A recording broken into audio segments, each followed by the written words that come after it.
Hello guys, and welcome to this new video.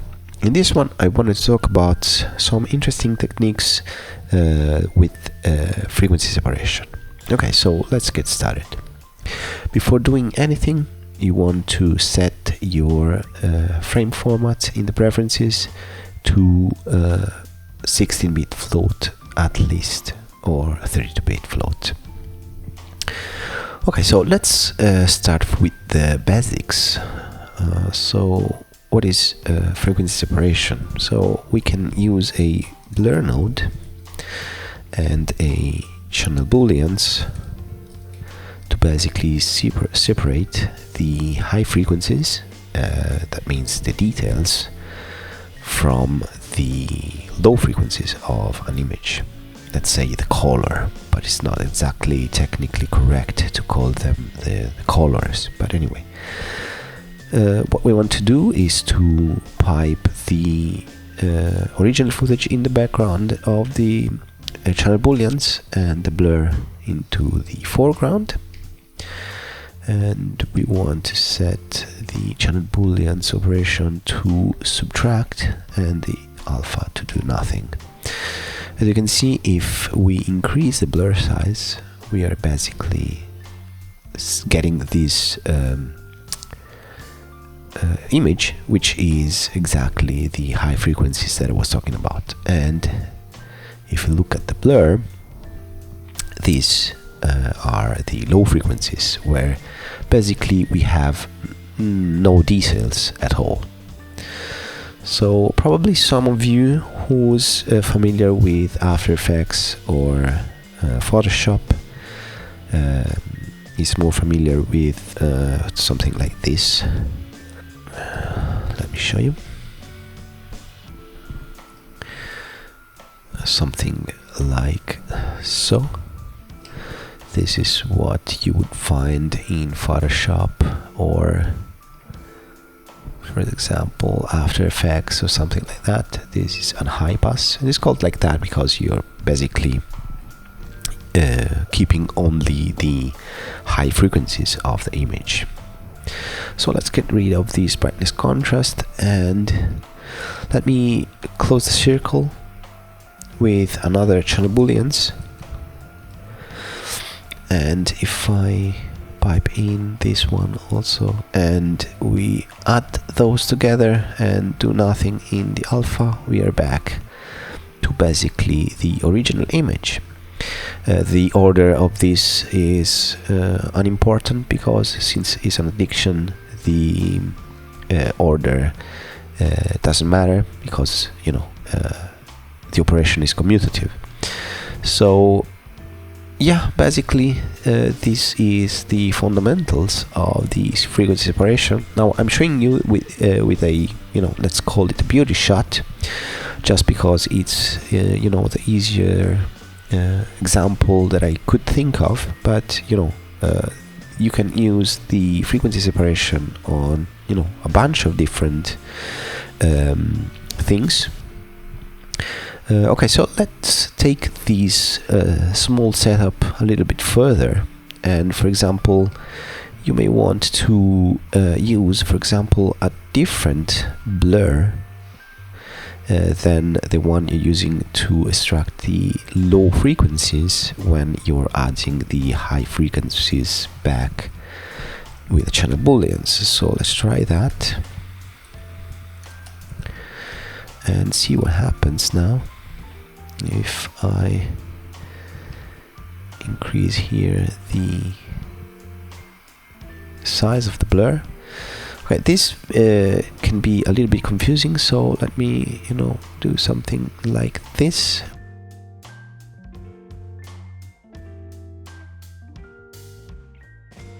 So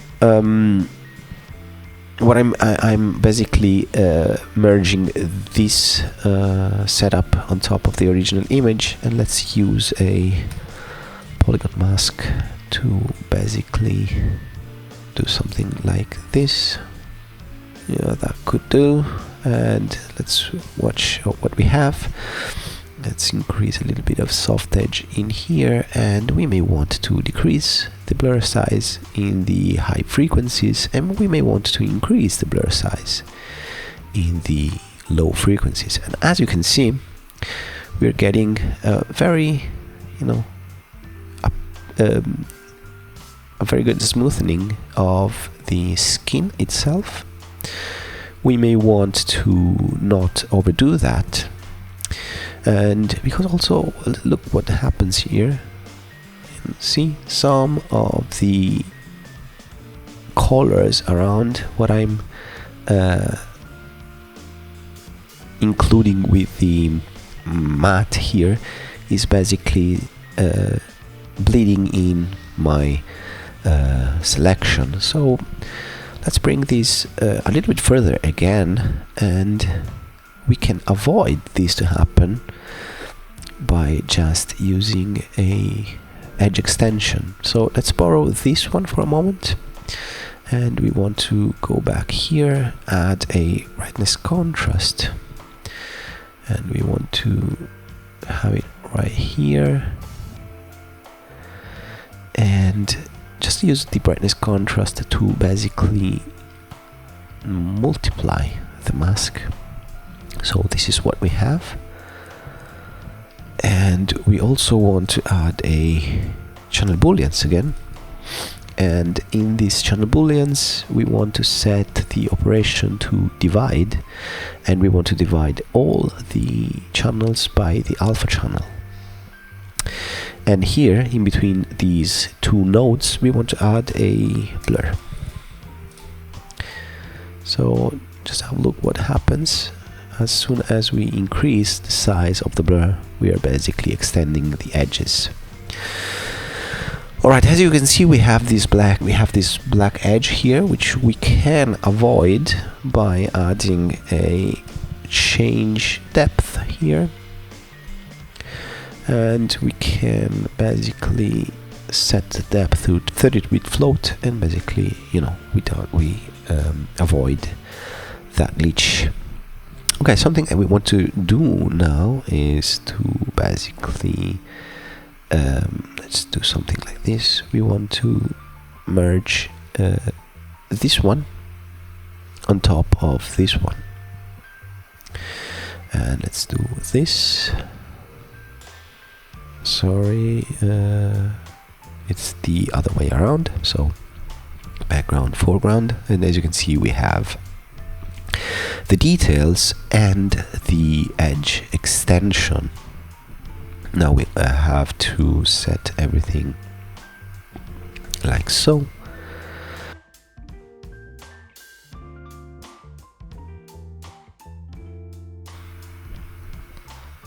There, right.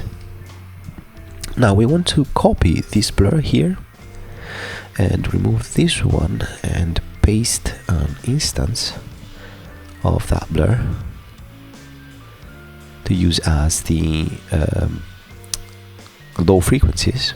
And as you can see now, if we again use this same polygon mask as a matte, we are basically avoiding that bleeding inside of our selection. So let's soften. Instead of softening the edge, we can add a blur node again.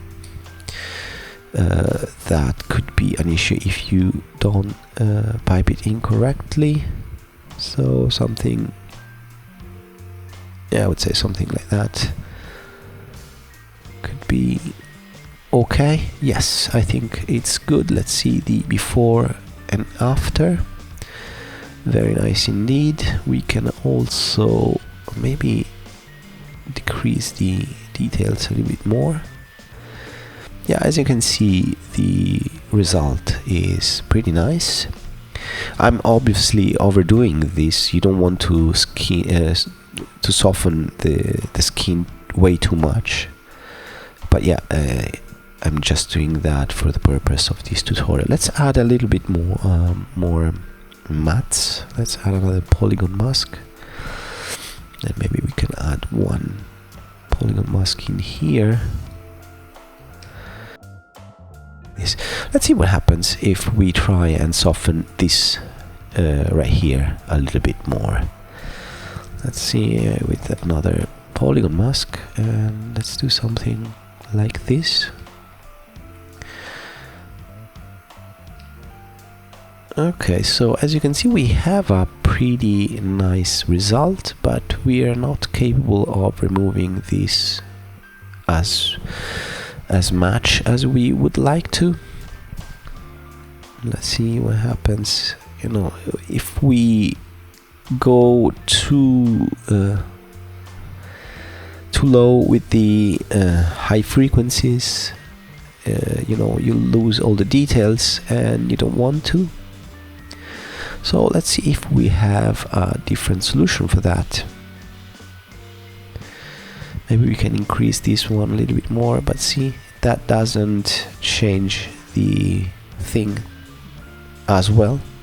Right, so we can use the same concepts that we applied here, but in a different way. So let's say we try and add a paint node right after here, and we want to choose the polyline stroke here, and we want to just, you know, draw a polyline right there, and we may want to smoothen that one a little bit. And also we don't want the color apply mode, but we want the smear mode.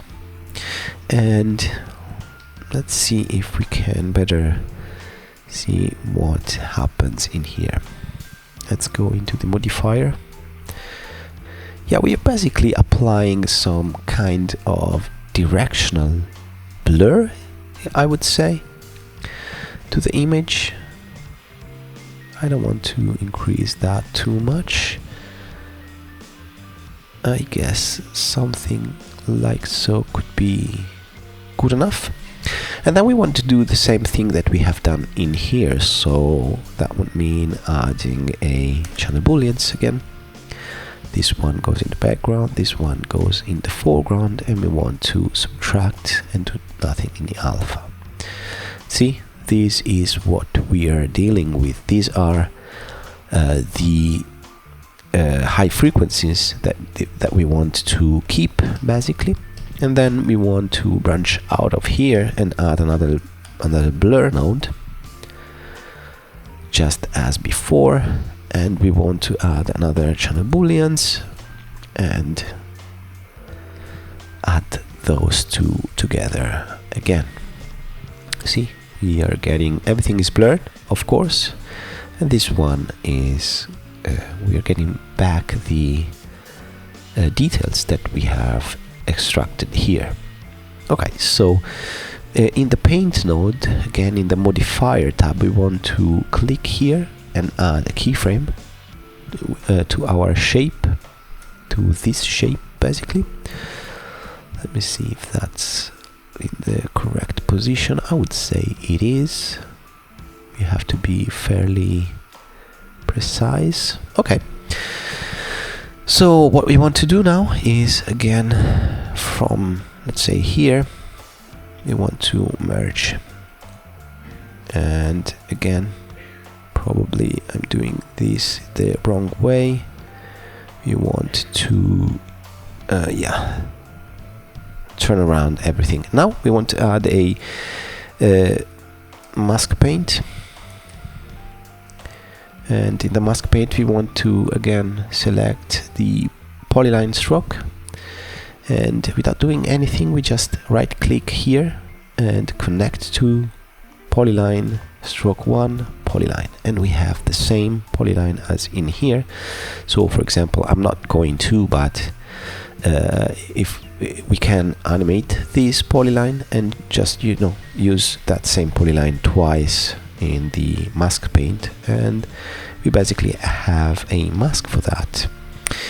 And also we can go in the modifiers and we can change, you know, the size of our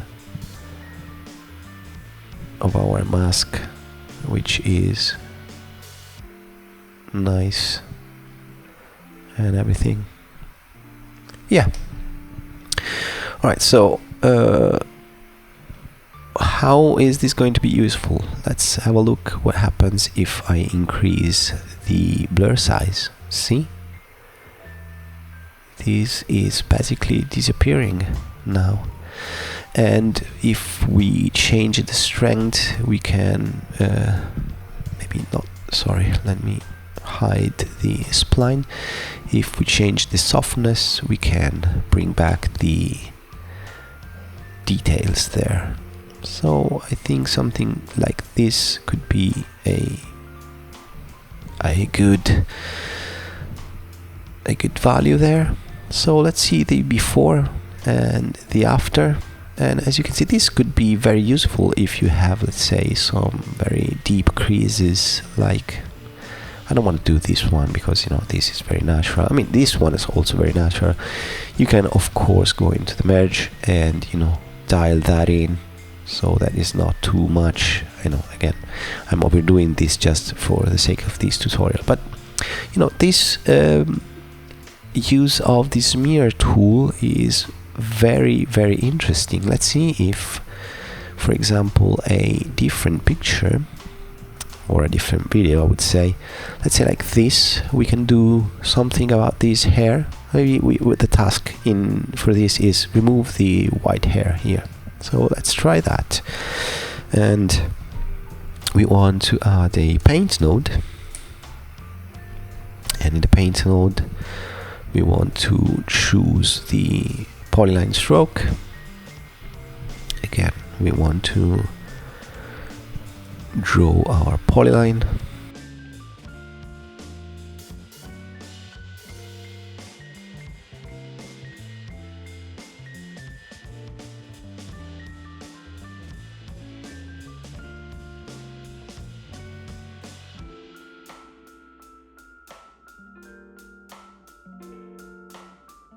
Alright, that could do, I would say that could do. Alright, so let's go back to the paint node in here in the modifier tab.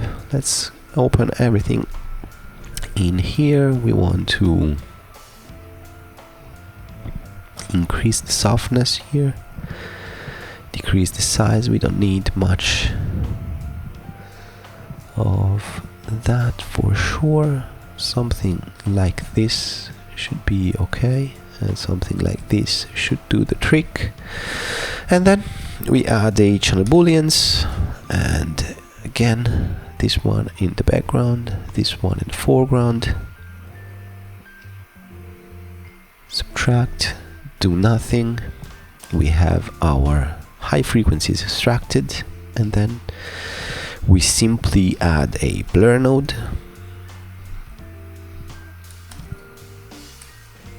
And from here we branch out and we add another channel booleans. This one doesn't matter because it was commutative. Add, and we're back to wherever we have. Okay, so let's go back to paint modifier, add a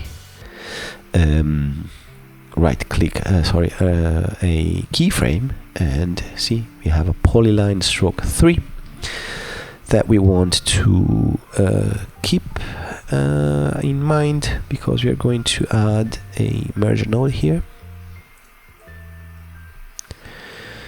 And yeah, we should go for this kind of, and again we want to add a mask paint, and same as before here, right click, connect to polyline stroke 3, and there it is. So now in this one we may want to go again in the modifier tab, and we want to, you know, make that a little bit slightly less big, slightly smaller, and yeah, that's it. Let's increase the blur size in here. Alright, something, I would say something like that. Okay, so as you can see, we are not being able to completely remove the hair. I mean, it's kind of getting a little bit smaller. Let's see if playing with the something like that makes it a little bit less visible again. Yeah, it's getting smaller, but what we can do here is add after the channel booleans, the subtraction. So after we have extracted the high frequencies, we can add a rank filter and look at what happens if we play with the rank filter again. So we can use like this kind of configuration, and I would say we have almost removed everything from something like that. Maybe we can increase the low frequencies. Yeah, something like that, I would say. Maybe rank filter could be around here. Alright, I would say it did a pretty good job, as you can see. You can also mix the rank filter with a erode dilate and maybe set that to circle before the rank filter, you know?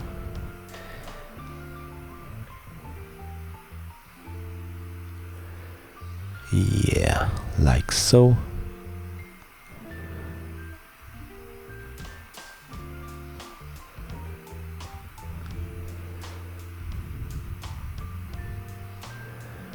Just like that.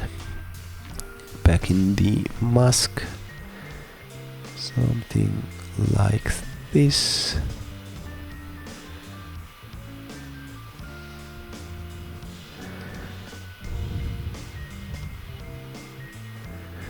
Alright, there it is. Perfect. See? Now we talk. Now we are talking.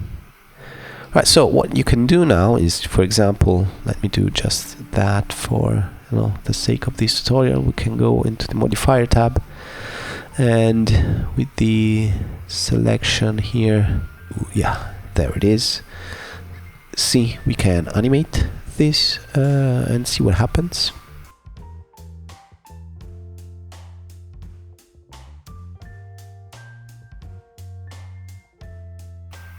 I would say it's pretty much there.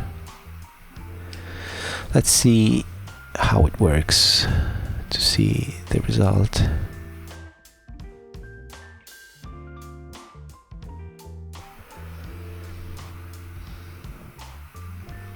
Before,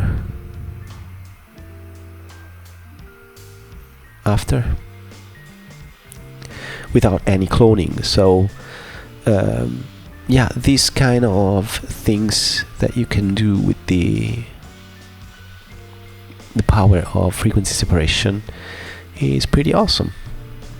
Alright, I hope this one has been inspiring enough, and I think this is a wrap for me. It's like 30 minutes recording. Not sure if I'm going to edit this one or not. I don't know, maybe not. Yeah, please let me know if you have any question. Leave them in the comments down below, and please consider subscribing. See you in the next one. Bye bye.